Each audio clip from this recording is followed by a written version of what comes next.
이 문제가 달라지는 이런 걸 지금 현재 상황에서는 예상하기 조금 어려운 것 같습니다.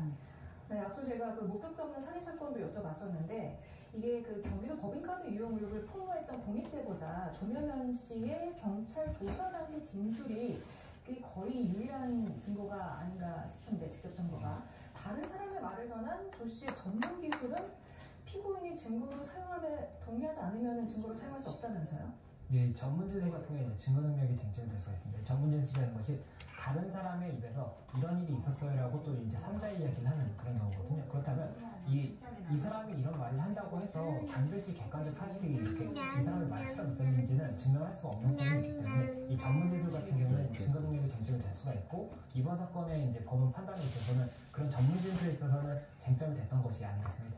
예. 자, 저희가 여러 가지 이재명 대표 관련된 그 재판과 관련해서 혐의 그리고 배우자인 김혜경 씨 얘기까지 해봤는데 지금 TV 이렇게 시청자분들을 위해서 오늘 판결된 내용 간략하게 정리해볼까요? 예, 오늘 선고된 내용 같은 경우에 이재명 대표의 허위사실 공표죄 관련 내용입니다. 허위사실 공표죄 관련해서 두 가지 큰 죄가 있었고 한 가지가 2021년 12월 달에 고 김문희 차장에 대해서 알았는지 그리고 골프를 친 사실이 있는지 이런 부분이 하나 있었고 또 한 가지가 이 백현동 식품연구원 부지 용도 변경 특혜에 관한 그런 쟁점이 있었습니다. 그런데 이 부분 관련 법원 1심 재판부에서는 이 전체적인 진술 자체가 다 허위사실인 건 맞다라고 봤던 것이고 그 중에서 이 고 김문기 차장을 몰랐다 이 부분에 대해서는 이 허위사실 공표죄라는 법의 이 법리상 행위로 볼 수 있는 게 아닌 이상은 무죄를 선고할 수 없다라고 봐서 허위사실은 맞지만 법상 무죄 이렇게 판단했던 부분이 있는 것이고 그 고 김문기 차장과 골프를 치지 않았다는 부분에 대해서는 사실관계를 봤을 때 골프를 친 것이 맞다라고 보이기 때문에 그리고 또 골프를 쳤다 치지 않았다는 행위가 명백하지 않습니다. 그렇기 때문에 유죄가 선고가 된 것이고 이 백현동 마이스포츠 관련해서는 이 당시에 국토교통부에 협박이 있었다는 이야기 자체가 허위사실이라고 봤는데 이 부분에 대해서는 협박이 있었다 없었다도 행위로 명확하기 때문에 이 부분도 유죄가 선고됐다는 그런 두 가지 네, 이 형이 대법원에서 확정이 되면 이 대표는 의원직을 잃게 되고요. 그리고 대선 출마가 10년간 불가능한데 상당히 그 지난 대선 선거보조금을 434억 원을 받았는 이걸 반납을 해야 합니다. 그렇게 되면 확정 판결 받은 이후부터 언제까지 그걸 내야 합니까? 민주당이요? 434억을 반환해야 되는 그 부분 관련해서는 지금 현재 공직선거법상의 기간에 대한 부분이 명확하지는 않은 것 같습니다. 다만 이 부분은 사건이 발생한다는 이 사건을 진행하는 과정에 있어서 어떻게 집행을 할지라든지 다음을 검토한다든지 이런 부분까지도 이야기는 나올 수가 있기 때문에 일단 지켜봐야 될 것 같습니다. 흔한 사례가 아니다 보니까 어떻게 진행될지는 저희가 이제 좀 여러 가지 변수가 있지 않을까 생각합니다. 오늘 공직선거법 위반 혐의로 기소됐던 이재명 대표 1심에서 징역형이 시킨 뒤에 선고받은 내용 김성수 변호사가 짚어봤습니다. 고맙습니다. 감사합니다. 밥 먹어야지.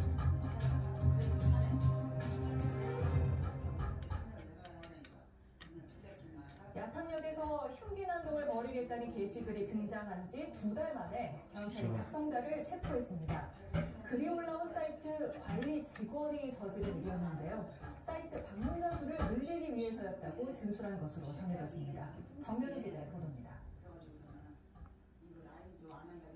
경기도 성남 야탐역에서 흉기난동을 벌이겠다는 익명 게시글이 올라온 건 지난 9월입니다.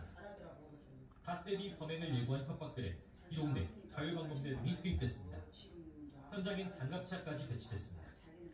실제 흉기난동은 벌어지지 않았지만 시민 불안은 계속됐는데 2달 만에 협박글 게시자가 체포됐습니다.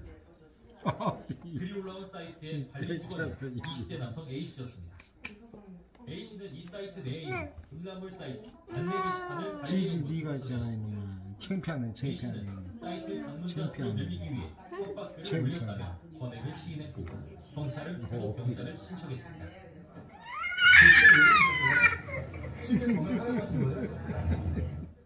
경찰은 이 사이트 운영자와 후원 관리자 등 3명도 음란물 유포, 강조 혐의로 입건했습니다. 이들은 앞서 경찰 수사에 잘 협조하고 있다는 입장문을 사이트에 올렸지만 해당 사이트라 작성자를 알 수 없다며 협조하지 않은 것으로 전해졌습니다. 그렇지. 사이트 국내 사무실에 대한 압수수색 등을 통해 작성자를 특정했습니다. 경찰은 3주 동안 현장에 배치된 경찰 인력만 500명이 넘는 등 행정력이 낭비됐다. 그렇지. A씨를 상대로 이용에 대한 구상권을 청구하는 또 약한 그렇지, 명사건 그렇지. 구체대표에서 흉기납은 예고글이 올라오고 있습니다. 모방범죄 우려도 커진 만큼 그렇지, 비슷한 그렇지, 사건에 그렇지. 대해서도 정부 수사에 작성자를 청구한다고 밝혔습니다. YTN입니다. 그렇지. 공천 개입 의혹 사건의 핵심을 꾸린 명태균 씨와 김영선 전 의원이 구속된 뒤 처음으로 검찰에 소환돼 조사를 받았습니다. 명 씨와 김 전 의원의 구속 이후 검찰 수사가 어디까지 확대될지 관심이 쏠리고 있습니다. 박종혁 기자의 보도입니다. 법원의 구속영장 발부로 창원교도소 구치소에 수감된 명태균 씨와 김영선 전 의원. 검찰은 수감된 지 하루도 지나지 않아 두 사람을 검찰청으로 불러 조사했습니다. 명 씨와 김 전 의원을 구속한 검찰이 수사에 속도를 내는 것으로 풀이됩니다. 우선 두 사람이 받는 정치자금법 위반 혐의는 그렇지. 법원의 구속영장 발부 소명이 된 상황. 따라서 검찰은 수사 과정에서 제기된 의혹을 집중 규명하고 있는 것으로 보입니다. 가장 먼저 확인할 부분은 윤석열 대통령 후보의 공천 개입 의혹입니다. 지난 2022년 창원 은창구 국회의원 보궐선거에서 김 전 의원이 경선 없이 공천을 받는데 개입했냐는 겁니다. 검찰은 그동안 명 씨의 컴퓨터 등을 포렌식해 명 씨의 SNS 내역 등 자료를 확보한 것으로 전해졌습니다. 이를 토대로 대통령 부부가 실제로 김 전 의원의 공천을 받는데 개입했는지 또 개입했다면 결정적이었는지 여부를 확인하고 있습니다. 먹어야지. 그냥 따라서 지난 보궐선거 때 당대표였던 이준석 의원과 공천관리위원장이었던 윤상현 의원 등에 대한 조사가 불가피한 상황입니다. 명 씨가 대통령 후보의 친분을 이용해 김 전 의원의 공천을 받았는지 확인하려면 공천을 관장한 있는지 여당 관계자들에게 오래 검찰은 명 씨와 김 전 의원에 대한 보관 기간을 갖춘 뒤 이에 대한 조사 여부를 결정할 것으로 보입니다. 여기에 명 씨가 김건희 여사에게 2차례 걸쳐 받았다는 돈의 액수와 성격에 대해서도 수사를 이어갈 것으로 보입니다. 이제 마지막으로 오락가락하네. 창원 제2국가선단 지정에도 명 씨가 개입했다는 의혹을 밝히는 것도 검찰의 숙제로 남았습니다. 명 씨와 김 전 의원에 대한 구속 기간은 최장 20일입니다. 검찰은 언론이 제기한 모든 의혹을 확인한다는 방침인 만큼 이 시간 안에 관련 의혹을 모두 밝힐 수 있을지 주목됩니다. YTN 박종혁입니다. 서울중앙지검이 정치브로커 명태균 씨가 연루된 여론조사 비리 의혹에 대한 시민단체 고발 사건을 창원지검으로 넘기기로 했습니다. 서울중앙지검은 고발장을 접수한 뒤 그간 법리 검토를 이어왔는데 선관위 고발 사건 수사에 집중하던 창원지검에서 인력을 보강하며 여론조사 의혹으로까지 수사를 확대하자 이송을 결정한 것으로 보입니다. 문재인 전 대통령의 딸 다혜 씨가 제주에서 불법 숙박업을 한 혐의로 검찰에 넘겨졌습니다. 문 씨는 최근 2년간 제주시 한림읍 협재리 본인 소유 단독주택을 숙박업으로 등록하지 않은 채 공유 숙박업소로 운영한 혐의가 있고 지난 11일 자치경찰 소환조사에서 혐의를 모두 인정했습니다. 수능이 끝나고 각 입시 업체들은 가채점 예상 결과를 속속 발표하고 있습니다. 지난해보다 쉬워서 고득점자가 많을 것으로 예상되는 탓에 막판 눈치 작전은 한층 더 치열해질 것으로 보입니다. 연희원 기자입니다. 수능이 끝나고 이제 대학 입시 2라운드가 펼쳐집니다. 입시 업체들은 수능 가채점 결과를 토대로 등급별 커트라인을 공개했습니다. 시험이 쉬울수록 하락하는 표준 점수 최고점은 지난해 수능에 비해 많이 떨어질 걸로 예측됐습니다. EBS가 예측한 표준 점수 최고점은 국어는 12점, 수학은 4점 더 낮았습니다. 입시업체들이 예상한 1등급 커트라인은 국어는 130에서 131점 정도, 수학은 131에서 133점으로 형성돼 있습니다. 당초 어려울 것으로 점쳐졌던 수능이 다소 평이하게 출제되면서 같은 등급 안에 동점자가 많은 상황을 걱정하게 됐습니다. 막판 눈치 싸움이 더 치열할 수밖에 없는 겁니다. 같은 1등급 안에 들어왔다 하더라도 그 표준 점수에 해당하는 구간대 학생이 몇천 명이 된다라고 하면은 사실은 경쟁력을 잃게 되는 거죠. 그러면은 다른 과목에서 잘 봤거나 뭐 이런 또 다른 변수가 있지 않으면 이 과목을 아무리 잘 봤다 하더라도 경쟁력은 사실은 발휘가 불가능할 수 있는 상황일 수도 있습니다. 당장 주말부터 수시 지원했던 대학교에서 논술과 면접조사가 진행됩니다. 전문가들은 수능 최저 등급을 못 맞추더라도 변수가 많은 만큼 꼭 응시할 것을 권합니다. 반대로 수능급수를 잘 받아서 자취를 통해 수시 지원했던 학교보다 더 높은 곳에 지원하고 싶다면 반드시 보수적으로 그렇지, 접근하라고 그렇지. 조언합니다. 자유전공학부가 증가한 거 이거에 영향을 좀 더 많이 받을 것 같아요. 왠지 인원이 많으면 내가 합격할 것 같거든요. 그래서 중위권학생들도 마찬가지로 조금 소신 또는 상향전을 할 개연성들이 있고요. 또 이번 수능에서도 자연계 학생들이 사회탐구를 선택하는 비중이 높았기 때문에 탐구 영역 선택 과목별 표준 점수가 어떻게 유동칠지도 문이과 학생 모두에게 막판 변수가 될 수 있습니다. 그렇지. YTN 여명입니다. 4만전자로 추락했던 삼성전자가 저가 매수세에 힘입어 5만 원대를 회복했습니다. 오늘 삼성전자는 어제보다 7.21% 오른 53,500원으로 장을 마쳤습니다.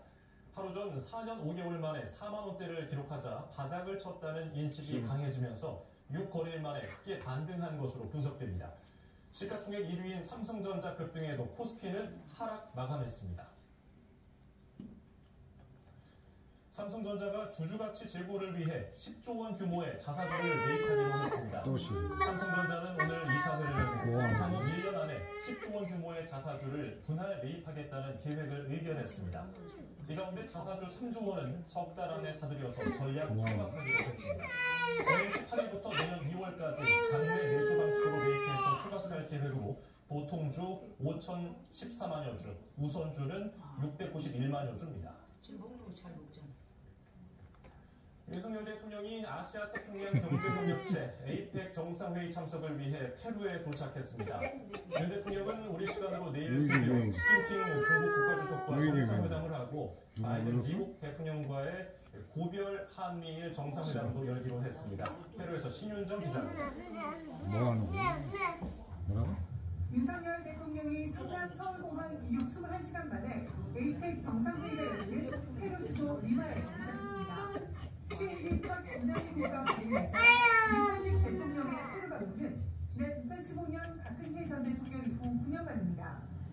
윤 대통령은 현지 시각 15일 오전 첫 양자회담으로 시진핑 중국 국가주석과 2년 만에 정상회담을 합니다. 양국 간 경제협력과 문화, 인적 교류를 활성화하기 위한 다양한 방안에 대해 논의하는 한편 한반도를 포함한 영내 정세에 대해서도 심도 있는 의견을 가질 것으로 예상합니다. 대통령실 관계자는 북러 군사 협력이 진행되면서 한중 간의 전략적 지향점이 눈앞에 놓여 있고 미 대선이 끝낸 만큼 새로운 관점에서 도전 요인을 바라봐야 한다며 두 정상의 대화가 현안을 넘어 거시적 차원에서 이루어질 것이라고 말했습니다. 같은 날 오후에는 한미일 정상회담이 이어집니다. 일본 이시바 총리가 참석하는 첫 3차 회담이자 미국 바이든 대통령과의 고별 회담이 될 전망입니다. 15개월 만에 마주 앉는 한미일 정상은 바이든 정부에서 가져온 삼국 협력이 지속돼야 한다는 의지를 재확인하고 구체적인 방안을 논의할 것입니다. 한미일 협력의 성과를